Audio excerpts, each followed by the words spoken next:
बांग्लादेश की राजनीति में एक बड़ा फेरबदल यहां होने जा रहा है। बांग्लादेश की पूर्व प्रधानमंत्री शेख हसीना अपने देश लौटने का ऐलान कर चुकी हैं।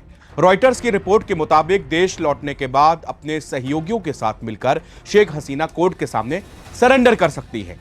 उन्हें बांग्लादेश की एक अदालत ने फांसी की सजा मुकर्रर की हुई है। वहीं शेख हसीना की अवामी लीग पर चुनाव लड़ने से भी प्रतिबंध लगा दिया गया था। अब इस साल हुए संसदीय चुनाव में शेख हसीना की पार्टी को चुनाव लड़ने से रोका गया। रॉयटर्स को बताया गया है कि शेख हसीना और उनकी पार्टी के सीनियर लीडर दिसंबर के आसपास भारत में अपने निर्वासन से वापस लौटने और सरेंडर करने की पूरी योजना पर काम कर रहे हैं। दक्षिण एशियाई देश के सबसे लंबे समय तक सत्ता में रही इस शेख हसीना ने बताया है कि वो अवामी लीग के सदस्य स्वेच्छा से उनके देश लौटना चाहते हैं, जिसे वो 2 साल पहले छोड़कर चली आई थी और वो अदालत में पेश होना चाहती हैं। इससे यह पता चलेगा कि बांग्लादेश अपने सबसे प्रमुख राजनीतिक विरोधी के मामले को कैसे संभालता है। शेख हसीना ने रॉयटर्स से गुरुवार देर रात करीब 1 घंटे तक टेलीफोन पर बातचीत की। उन्होंने कहा कि मेरे लौटने पर वो मुझे गिरफ्तार कर सकते हैं, यहां तक कि मेरी हत्या भी कर सकते हैं। उन्होंने आगे कहा कि फिर भी मुझे जाना है। मेरी पार्टी के नेताओं और कार्यकर्ताओं को बहुत ज्यादा दमन का सामना वहां पर करना पड़ रहा है। अगर मौत आनी ही है तो मैं चाहती हूं कि वो मेरी अपनी जमीन पर आए, जहां पर मेरे माता पिता दफन हैं, जहां पर उनका खून बहा था। शेख हसीना अगर बांग्लादेश लौटती हैं तो इस साल प्रधानमंत्री बने तारिक रहमान के लिए उन्हें संभालना आसान नहीं होगा। इस साल हुए चुनाव से साफ हो गया है कि शेख हसीना के पास अभी भी देश में भारी समर्थन हासिल है। कुछ दिनों पहले हमने बांग्लादेश में भारत की उच्चायुक्त रही वीना सीकरी से पॉडकास्ट किया था। उस वक्त उन्होंने इस बात का खुलासा किया था कि अवामी लीग की लोकप्रियता बांग्लादेश में दिन प्रतिदिन बढ़ती जा रही है। उन्होंने कुछ उदाहरण देते हुए बताया था कि अगर शेख हसीना बांग्लादेश पहुंचती हैं तो वहां की हवा बिल्कुल बदल जाएगी, क्योंकि बांग्लादेश की जनता आज भी शांति और तरक्की परस्त है। वो ये है कि अवामी लीग की सपोर्ट बढ़ रही है। अवामी लीग दोबारा आ गई है, हालांकि बैंड है हाँ, और शेख हसीना को डेथ सेंटेंस देगी है। जैसे आपने कहा कि ऐलान शेख हसीना ने किया है कि हम वापस जाएंगे। अवामी लीग के लोग जेल में हैं, उनके मंत्रियां सब जेल में हैं। कई लोग भी वहां पे उनकी जान भी चली गई है। लेकिन ये देखा जा रहा है कि आवाम और खास करके रूरल एरियाज में अवामी लीग की सपोर्ट इतने हद तक बढ़ गई, आप यकीन नहीं करेंगे। एक उनके बहुत सीनियर मिनिस्टर थे जो मैं जानती थी, तुफैल अहमद, और वो बड़े अच्छे प्रो इंडिया मिनिस्टर थे और उनकी पॉलिसीज़, वो बड़े मंत्री इंडस्ट्री मिनिस्टर रहे हैं, और उनकी अब डेथ हो गई। वो जेल में थे, उसके बाद उनकी डेथ हो गई।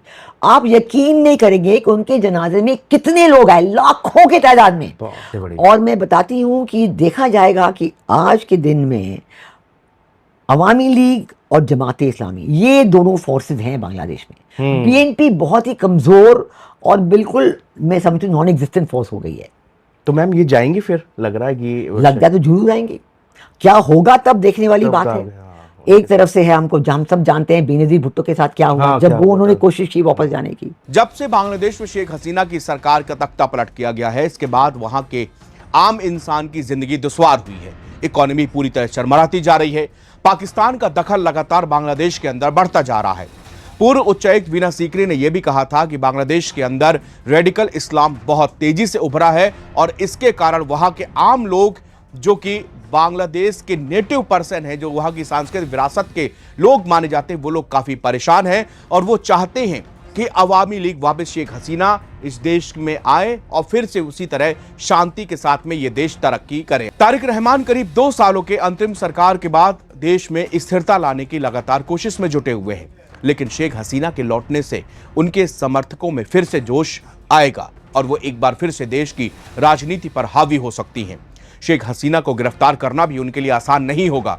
शेख हसीना फिलहाल भारत में है और नई दिल्ली ने उन्हें शरण दी हुई है। तारिक रहमान की सरकार शेख हसीना के प्रत्यर्पण की कोशिशें कर रही है, लेकिन भारत सरकार उन्हें प्रत्यर्पित करेगी इस बात की संभावना न्यूनतम या तो नहीं है। उन्होंने कहा कि ढाका के अधिकारी मुझे भारत से वापस ले जाना चाहते हैं।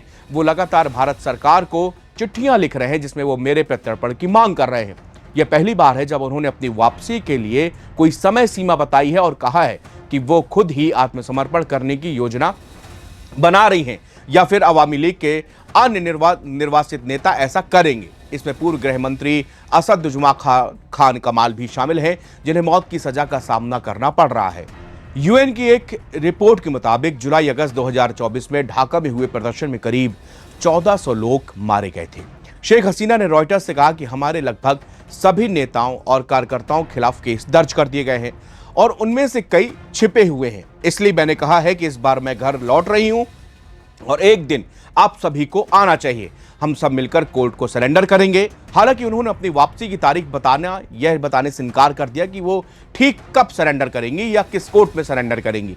उन्होंने कहा कि मुझे न्याय पर विश्वास है और मुझे लगता है कि एक बार कार्रवाई शुरू होने के बाद लोगों को ये साफ हो जाएगा कि कोर्ट का कितना मजाक है और मैं ये साबित करना चाहती हूं कि कोर्ट ने मेरे साथ में क्या किया है। और अगर अब बांग्लादेश के दिसंबर के आखिर में शेख हसीना बांग्लादेश जाती हैं तो ये समझ लीजिए कि ये कहीं ना कहीं बांग्लादेश की राजनीति का एक नया चैप्टर, एक नया अध्याय शुरू हो सकता है।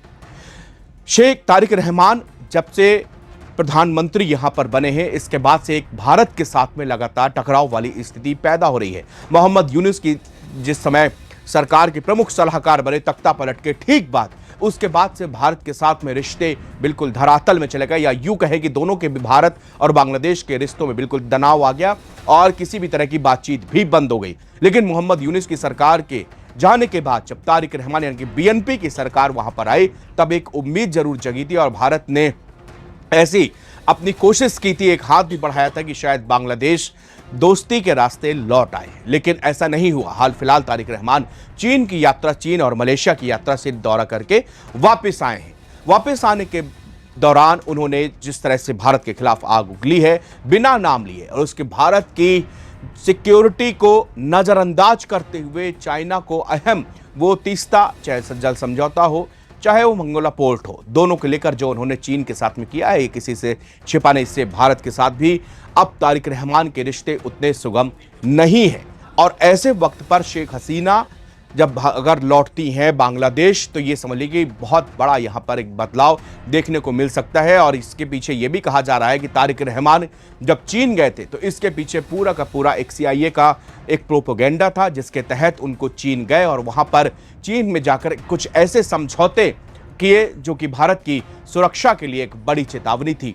और इसके लिए भारत ने भी पूरी तरह से तैयारी कर ली है। इसके लिए हम लोगों ने जब इसी बारे में वीना सीकरी जो कि पूर्व उच्चायुक्त हैं बांग्लादेश में, उनसे बातचीत की, तब उन्होंने बहुत सारी ऐसी बातों का खुलासा किया कि जो कि चौंकाने वाली हैं। उन्होंने कहा कि बांग्लादेश के लोगों को आज भी बांग्लादेश अस्मिता पर चलते हैं, उनको अपनी स्वाभिमानी देश है। और मैंने अपने जब मैं वहाँ पर उच्चायुक्त के तौर पर तैनात थी, उस समय हमने देखा था कि बांग्लादेश के लोग और हिंदुस्तान के प्रति कितना गहरा लगाव है। बांग्लादेश के लोग इस 1971 की जंग को कभी नहीं भूलते हैं। उनको याद है कि बांग्लादेश को आज़ाद कराने में हिंदुस्तान ने कितना बड़ा साथ दिया था। लेकिन अब एक कोशिश की जा रही है बांग्लादेश के अंदर, एक नैरेटिव सेट करने की यहाँ पर कोशिश है कि ऐसा हो कि बांग्लादेश के बच्चों के दिमाग में चला जाए कि भाई हिंदुस्तान ने हमको आज़ाद नहीं किया, हम खुद से आज़ाद हुए हैं। और भारत के प्रति नकारात्मक बातें, भारत के प्रति नकारात्मक एजेंडे, ये इस समय बांग्लादेश पर हावी हैं। उन्होंने यहाँ तक दावा किया था कि पाकिस्तान के अंदर जो टेररिस्ट कैंप हैं, उनके झंडे बांग्लादेश के अंदर लहराए जा रहे हैं और ये मैसेज दिया जा रहा है कि बांग्लादेश में आगे चल के इन्हीं का शासन होगा, आपको इसी के आधार पर जीवन शैली होगी। उन्होंने एक बात बताई थी महिलाओं को लेकर, जो सबसे ज़्यादा चौंकाने वाली बात थी कि बांग्लादेश के अंदर महिलाएं वहाँ पर स्वतंत्र हैं, आत्मनिर्भर है और वो किसी के भरोसे नहीं है, और उनका एजुकेशन लेवल भी काफ़ी हाई है। लेकिन इस समय वहाँ पर कई सारे ऐसे ग्रुप्स हैं जो महिलाओं को ये घर से बाहर निकलना या इस तरह की बातों को लेकर भी मना करते जा रहे हैं। तो इस तरह रेडिकल इस्लाम बांग्लादेश के अंदर फैलाया जा रहा है, भारत के प्रति नफरत फैलाई जा रही है, ताकि वहाँ की आवाम जो है वो भारत के खिलाफ हो जाए और इसके बाद में फिर भी कोई ऐसा प्रधानमंत्री ये वहाँ पर ना बन पाए जो कि ये देखे कि भारत की सुरक्षा को भी खतरा ना हो और हमारा भी तरक्की हो। शुक्रिया।